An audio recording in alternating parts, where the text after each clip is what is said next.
on here and update you guys on what we're seeing out in the countryside. We're right around that tassel and pollination time, and there's a few things going on. So a major problem right now, we're seeing some heavy corn rootworm pressure in a few areas.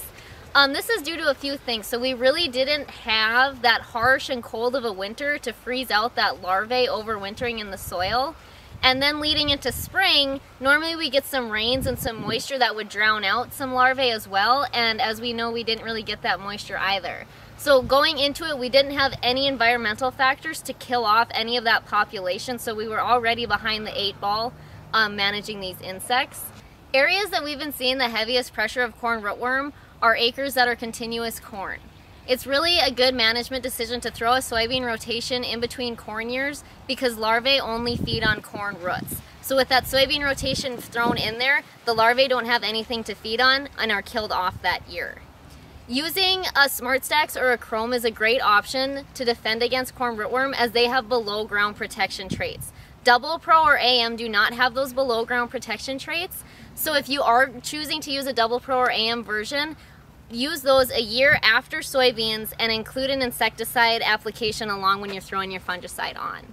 Some options that we have in our test plots of SmartStax or Qrome are DeKalb's 5665 SmartStax. It's 106 day, and we've been really impressed with the stalk quality and the root system of that hybrid. Another option we have is Brevant's B98R95Q, which is a Qrome hybrid, and once again the root quality on that hybrid is very impressive.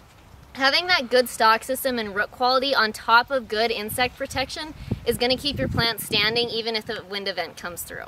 In soybeans, we don't really face corn rootworm, but we face a few different insects that can cause just as much damage. So this year we've been seeing some grasshopper feeding going on, and depending on the extremity of grasshoppers in the field, that can cause a reduction in yield. Grasshoppers feed on the leaves and can really reduce that photosynthesis action in the leaf. As you can see on this one, a grasshopper has fed quite a bit of that green out of here, leaving less leaf area. Another insect that we face in soybeans are spider mites. Spider mites are especially popular in hot and dry years, and that fits the bill for this year, so that'll be something to watch for. A final insect to look out for in soybean fields are aphids.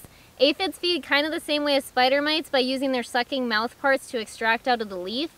And threshold for aphids is 250 aphids per plant. Two beans that we have in our test plots this year that have really been impressive varieties are NK's 19C8 XtendFlex bean.